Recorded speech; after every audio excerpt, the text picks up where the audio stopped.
Good morning! Maulan morning, guys. Good morning, day 2 here in Jeju Island. And today, guys, napaka-gloomy. Maulan. Kung kahapon, napakaganda ng panahon. Mainit na mahangin. Ngayon naman, malamig. Light clear?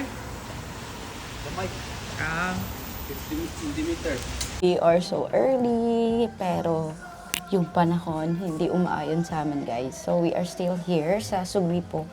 And currently nasa coffee shop kami. Let's drink some hot coffee. Sobrang lamig sa labas, guys. Like as in, ang lamig talaga. 16 degrees pero mahangin. Tsaka yung lamig nananampal. Kaya we decided na mag-chill muna dito sa cafe na malapit lang din sa Ole Market. Yan. So we are just thinking for other alternative. Kasi for sure, mahirapan kami if pupunta kami ngayon ng Sonsan, Icholbong, Songsan Port, and Udo Island. So from here, guys, yung travel is like mga 2 hours din, mahigit. So maulan talaga, mahirap. 2 days pa namang uulan dito sa Jeju. Tomorrow, I think tomorrow 30% chance of rain daw. Pero ngayon talaga 100%. So mahirap. So let's see for an alternative on what we will do today. Kasi sayang talaga yung araw. Anyway, 6 days naman kami dito sa Jeju, so no problem at all.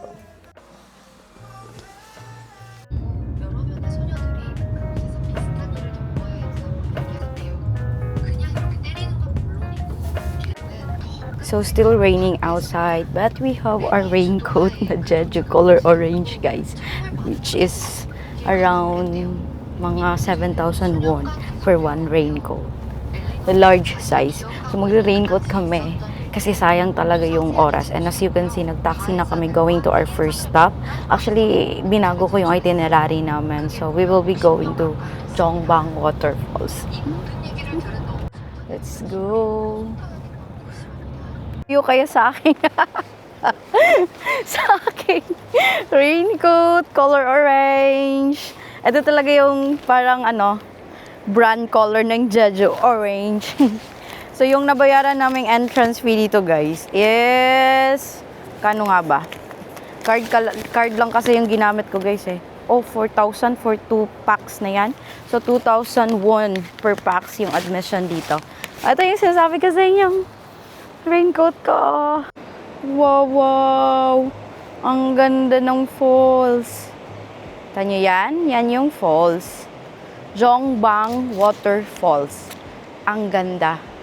Let's see, guys. Bababa tayo to see the waterfalls na mas malapit. Yan. Wow! Ito, nakalagpas na kami sa baba, guys. And tingnan nyo. Ang ganda. Falls na yan, tapos dagat na dito na side.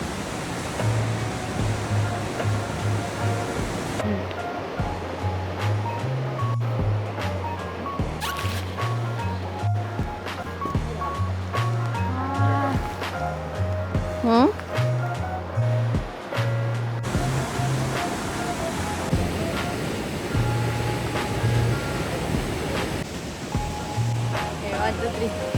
Laban! Ulan lang po, guys. You're here in Jeju. Sayang ang oras.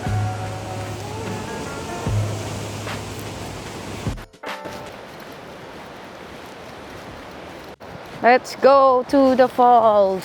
Tapos ng alon.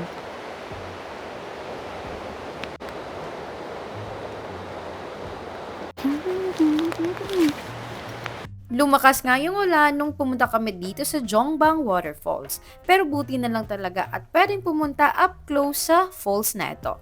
Alam niyo ba, this is the only falls here in Korea na ang water falls directly to the ocean.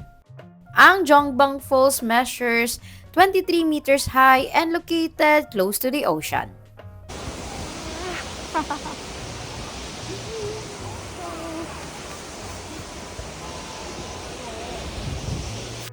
Kahit umuulan, it's still a beautiful sight kasi grabe napakaganda talaga ng vibes and napakasiring ng atmosphere dito sa Jongbang Waterfalls. Sobrang lamig nga lang nung time na pumunta kami at mahangin and nagpapahirap talaga sa amin na gumalaw ay dahil sa lakas ng ulan. Ganun pa man, marami pa ding taong pumupunta dito sa Jongbang Waterfalls kahit na maulan.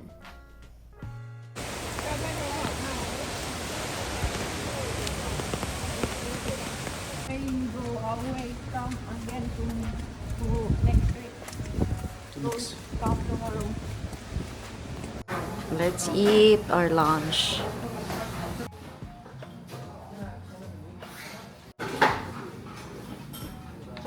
We are here at a restaurant na hindi namin alam yung pangalan, guys.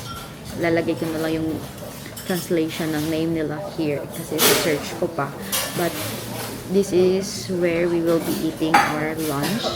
Kasi 12 noon na, guys, and maulan sa labas. Ang hirap talagang gumala pag mag-ulan. So kakain tayo dito. And actually, hindi namin alam yung in-order namin. Picture na lang ganun. So I'm going to show you yung food na in-order namin. Side dish mo na. Ayan. Wala pa yung food namin. Eat. Okay. Lamig. Dami siya sa bowl. Ito. Ano bitaw? Sarap. Beef dishes. Oo, beef. Ang food, guys. Ang sarap ng sabaw. Perfect talaga sa panahon na yan. Sarap din ang sabaw nila.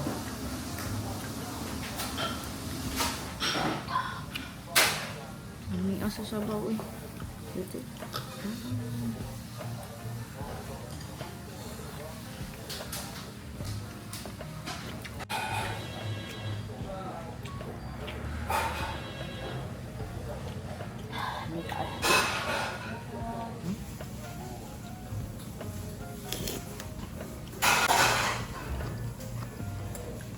Ito dito sa Brothers. And we are out and the time check 3 p.m. guys. Yes, after namin kumain kanina, nag-relax muna kami sa hotel kasi nga maulan. And then ngayon, we decided na lumabas na naman since maulan pa din, although hindi na siya ganun kalakas. So, kayang-kaya na. But still rainy pa din dito sa Jeju. So, we will be going to a cafe and accessible siya by bus.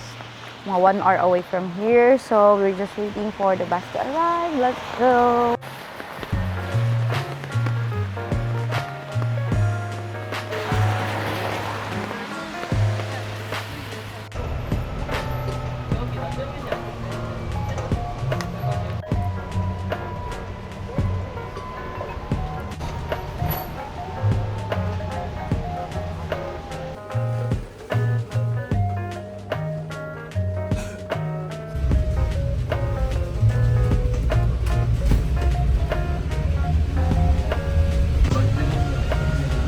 Gamay mo kay Kuan.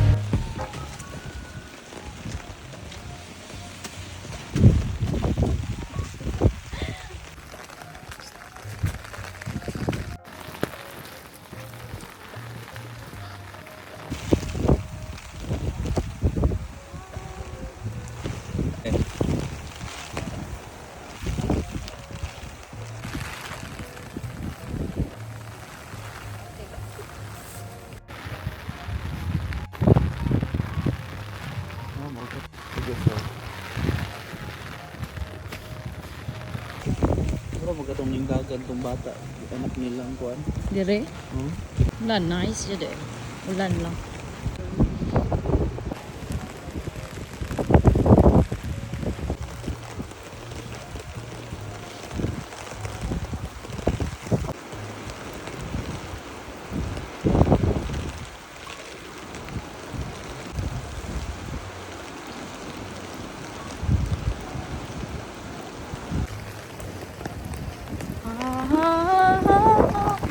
Oh, grabe ka lindot.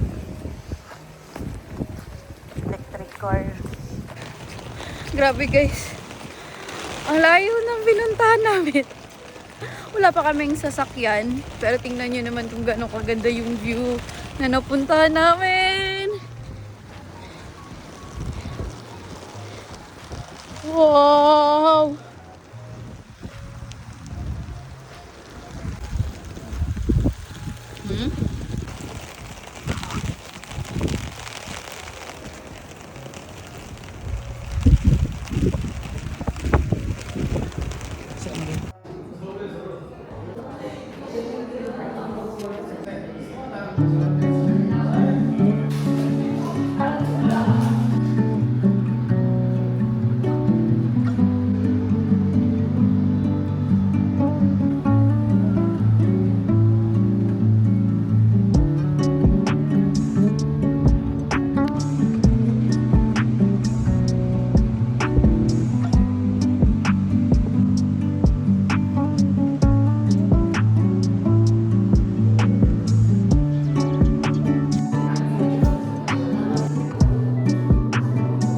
Made it here sa Cafe Lucia, guys.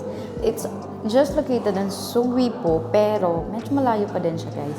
Sa bus took us around 1 hour talaga para makapunta dito. And grabe, napakaganda talagang ng view and napaka-worth it puntahan ang lugar na ito.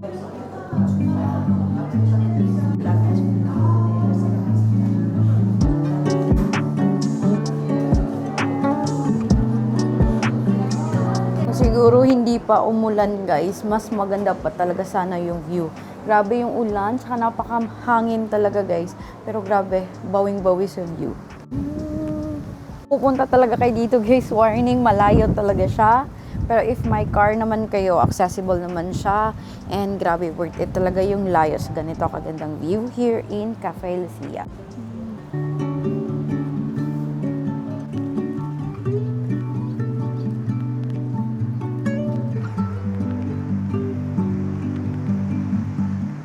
Ang ganda talaga dito. Ganyan pa dito, guys, oh. Yung red na yan. Grabe. Hindi ko in-expect makakaabot kami dito. Grabe talaga. Ang ganda. Ang ganda, ganda, ganda.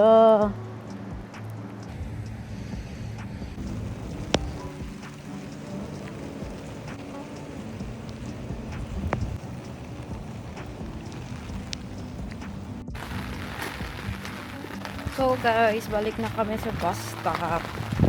Kasi as someone na walang sasakyan, medyo mahirap. Kasi malayo siya. But if maganda lang yung panahon, guys, sobrang okay sana ditong tumambay ng matagal. Maulan kasi ngayon na pumunta kami. Kaya we decided na saglit lang kami dito sa Cafe Lucia. Anyway, nakapag-relax naman kami. And sobrang solid yung view. Kaso nga lang, maulan talaga. And nagko-commute lang kami, diba? So, let's go back na sa bus station. Tingnan nyo, guys, oh. Probinsyang probinsya. Village talaga. As in. Ang tahimik pa ng lugar. So, kung pupunta kayo dito, tas solo kayo. Or, commute kayo, guys. Agahan nyo. Tsaka, check the weather also. Nag-push through kami kahit maulan. Mahirap pala.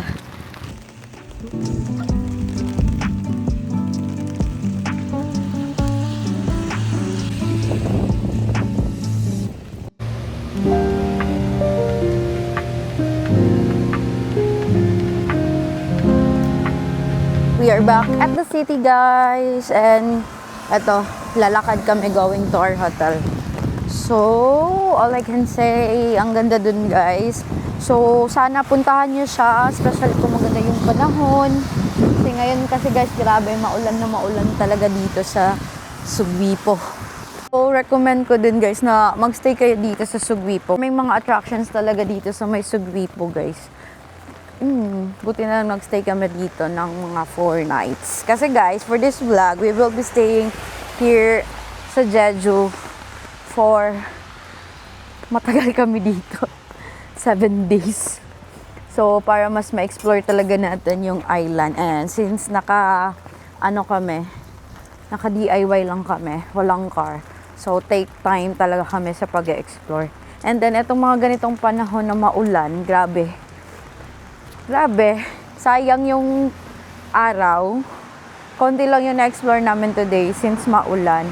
So, yun. Kahit i-check ko pa yung weather, guys, wala na talaga kami magagawa. Ganito na talaga. So, in-adjust ko na lang yung itinerary namin for today.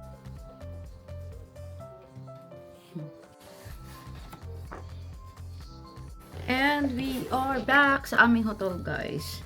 So, hindi na kami lalabas since maulan talaga sa labas. Tsaka malamig, guys. 12 degrees. Grabe. So, eto, bumili na naman kami ng pagkain sa convenience store. Noodles, convenience store food. Hindi na talaga kaya, guys. Tingnan nyo yung labas. Abay, hindi pa tumitila yung ulan. Mahangin na mahangin sa labas. Tsaka, tingnan nyo yan, napaka-foggy. Alam nyo ba, buong araw, umulan. Kaya, hindi na kami lalabas talaga. Time check, ano pa? 6:30 p.m. So, maliwanag pa kasi 7:30 dumidilim dito. Mga ganong oras. So, hindi na talaga kami lalabas, guys. Magpapahinga na lang kami for tomorrow. And dito na lang tayo tatambay sa hotel. Po, Oli Market naman, guys, is malapit lang din dito. Kaso lang, tinatamad na kaming lumabas. So, tabi lang ng aming hotel ay 7-Eleven and also H-Mart. H-Mart to, Babs, no? Tapat lang ng hotel namin ay Hyundai Mart.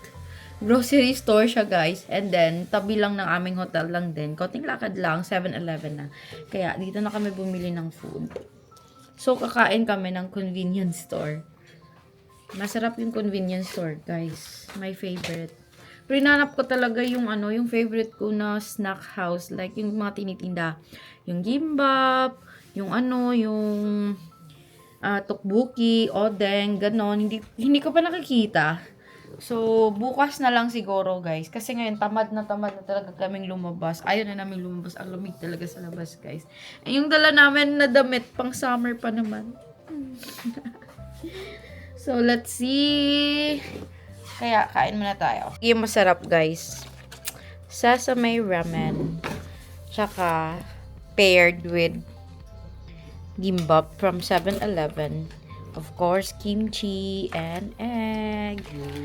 Yan. Sanay mo nga. Hindi ko alam to. Seafood ramen.